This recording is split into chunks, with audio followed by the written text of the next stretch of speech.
صدر ٹرمپ کو ایران سے معاہدے کی کوئی جلدی نہیں، بحری ناکہ معاہدے پر دستخط تک پوری شدت سے جاری رکھنے کا اعلان کر دیا۔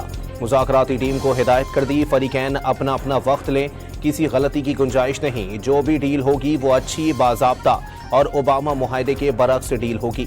اوباما دور میں ایران کو جوہری ہتھیار بنانے کا راستہ ملا، موجودہ ڈیل کیا ہوگی ابھی کسی کو معلوم نہیں۔ صدر ٹرمپ کا پیغام، تعاون کرنے پر مشرق وسطی کے ممالک سے اظہار تشکر۔ ایران افزودہ یورینیم اور آبنہ ہرمز کے مطالبات پر راضی ہو چکا، جنگ بندی فریم ورک پر 95% اتفاق ہو گیا۔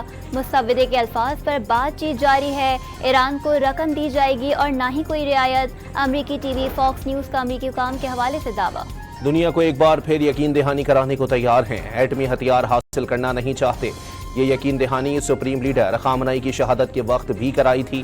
ایرانی صدر مسعود پزشکیان کی بات چیت، یہ بھی بتا دیا مذاکرات میں ملکی وقار اور عظمت پر کوئی سمجھوتا نہیں کیا جائے گا۔ مسعود پزشکیان کا بیان صدر ٹرمپ نے بھی شیئر کر دیا۔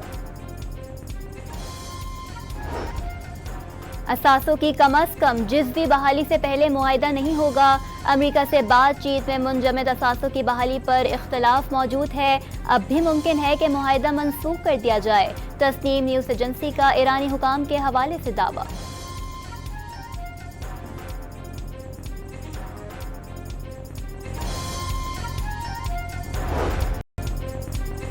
ایران سے ڈیل تک پہنچنے کی خبروں کے باوجود وائٹ ہاؤس انتظامیہ گومگو کا شکار۔ امریکہ اور ایران کے درمیان معاہدے کے مجوزہ مسودے کی منظوری میں کئی روز لگ سکتے ہیں۔ امریکی ویب سائٹ ایکسیوس کے مطابق رپورٹ کے مطابق امریکی حکام کو مذاکرات کی ناکامی کے اب بھی خدشہ۔ پاک چین دوستی کی مثال دنیا میں کہیں نہیں ملتی۔ صدر شی جن پنگ کی قیادت میں چین پاکستان کے تعلقات کو وسعت مل رہی ہے۔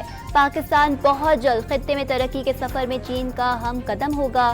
وزیر اعظم کا بیجنگ میں علی بابا گروپ کے ہیڈ کوارٹرز میں خطاب، چیئرمین علی بابا جوسائی کی شہباز شریف سمیت پاکستانی وفد کو بریفنگ۔ امریکی وزیر خارجہ نے لبنانی حکومت کو حزب اللہ کی دھمکیاں ناقابل قبول قرار دے دیں۔ حزب اللہ لبنان کو تباہی کی جانب گھسیٹنا چاہتی ہے، مارکو روبیو کا رد عمل۔ اسرائیلی فضائیہ کی جنوبی لبنان کے مختلف مقامات پر پھر بمباری، مزید 4 افراد شہید اور 10 زخمی ہو گئے۔ حزب اللہ کا بھی جنوبی لبنان میں اسرائیلی انفراسٹرکچر اور فوجیوں پر حملوں کا دعویٰ۔ چمن پھاٹک میں معصوم بلوچ عوام فتنۃ الہندوستان کی دہشت گردی کا پھر نشانہ۔ خودکش حملے سے بچوں اور خواتین سمیت 14 بلوچ مقامی شہری شہید اور متعدد زخمی ہوئے۔ رہائشی آبادی شدید متاثر، قریبی گھروں، پلازا اور پارکنگ میں کھڑی گاڑیوں اور دیگر املاک کو بھی شدید نقصان پہنچا۔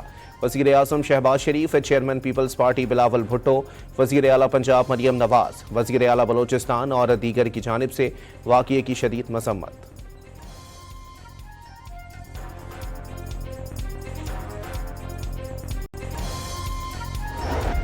اسرائیل نے مسلسل تیسرے سال غزہ کے فلسطینیوں کو حج کی ادائیگی سے روک دیا۔ تقریباً 3000 افراد کا سالانہ حج کوٹہ مصر اور دیگر ممالک میں مقیم غزہ کی شناختی دستاویزات رکھنے والے فلسطینیوں سے پر کیا جائے گا۔ کئی ہزار نشستیں عارضی طور پر مقبوضہ مغربی کنارے اور مشرق مقبوضہ بیت المقدس کے زائرین کو منتقل کر دی گئی۔ مناسک حج کا آغاز آج سے ہوگا۔ عازمین کو منا منتقل کرنے کا آپریشن آج شروع ہوگا۔ منگل 9 ذی الحج کو حج کا رکن اعظم وقوف عرفہ ہوگا۔ وقوف عرفہ کے بعد مغرب کی نماز پڑھے بغیر حجاج مزدلفہ پہنچیں گے۔